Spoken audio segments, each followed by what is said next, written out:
During the sentencing, You've been hazed.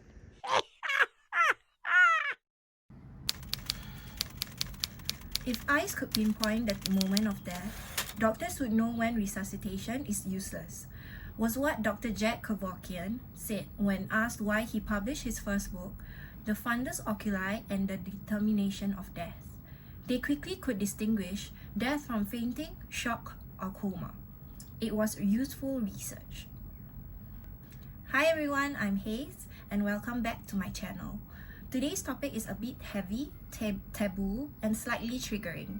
For the sake of this video, I will be using the updated and current term of medical assistance in suicide, or MAID for short. So if you're not comfortable with topics such as death, euthanasia, or I would recommend you to sit this one out. Dr. Jack Kevorkian did not get his infamous nickname Dr. Death due to his activism in the medical assistance in death, or MAID. Contrary to what I initially thought, he was given the name during his residency at Detroit Receiving Hospital, where he would work night shifts and do his rounds, or death rounds, termed by him.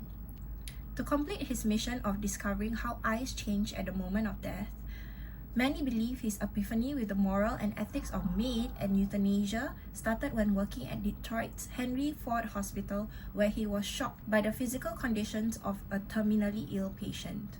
He reportedly felt an overwhelming sense of empathy for them. After returning from his service in the Korean War, Dr. Kevorkian returned to Michigan and went back to practice as a pathologist at several different hospitals in the area. During his time, he proposed death row prison inmates to be used for medical experiments while they were still alive and transfusing blood from corpses to injured soldiers.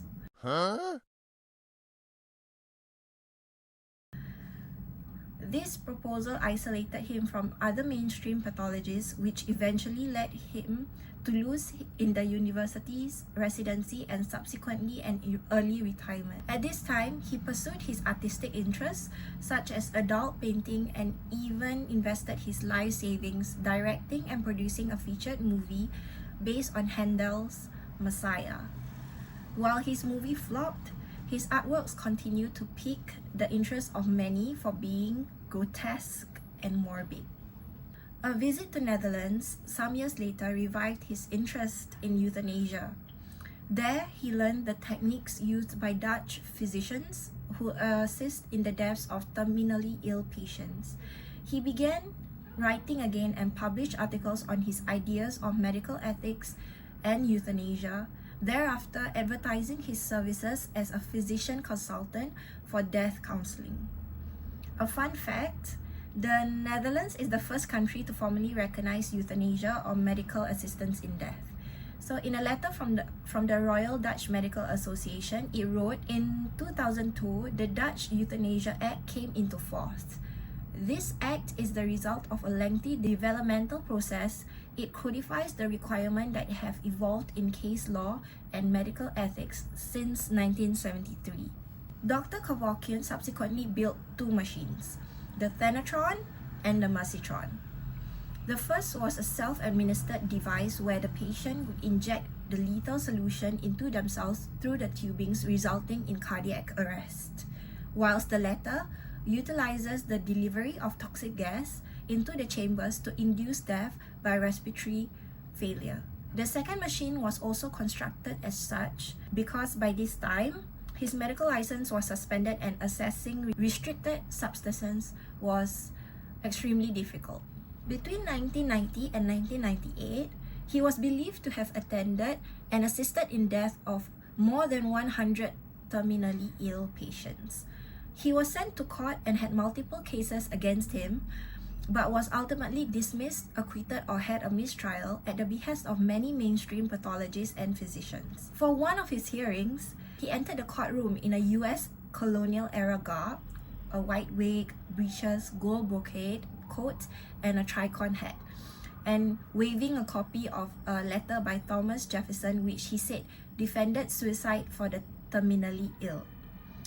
He was quoted saying, "My ultimate aim is to make euthanasia a positive experience. And I'm trying to knock the medical profession into accepting its responsibility, and those responsibilities including assisting their patients with death. The moral and ethics of medical assistance in death, social issues, cultural issues, and stigmas plagued him during this period of his life, which deepened his status as a controversial figure. Despite this, he is not one to shy away from the media spotlight.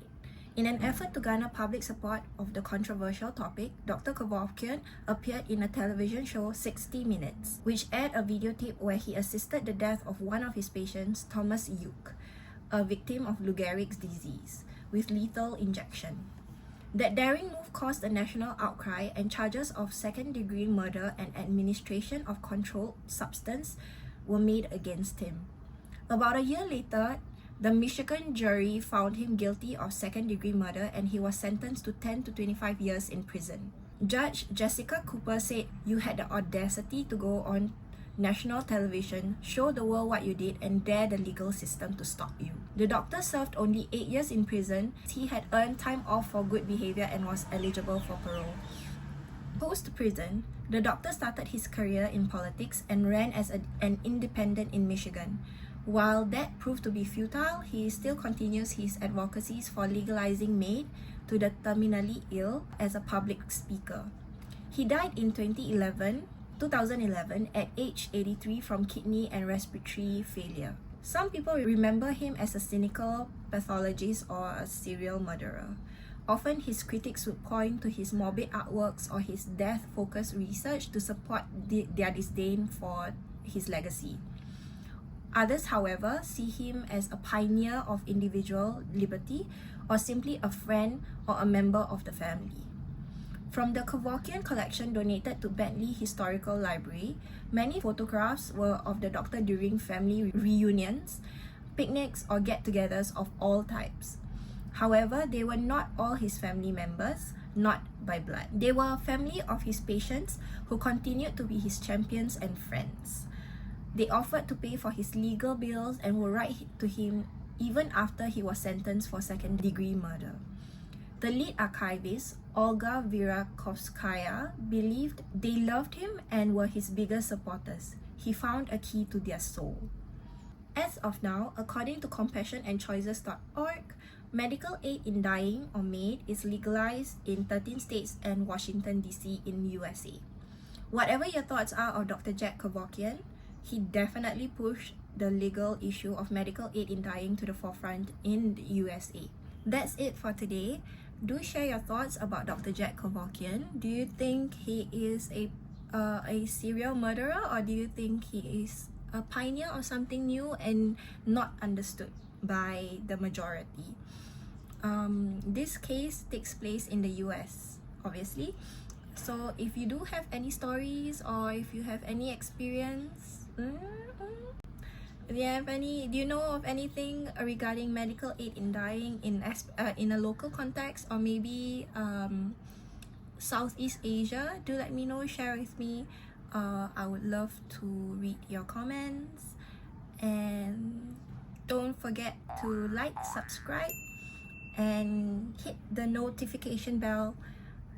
That's all. See you in the next one.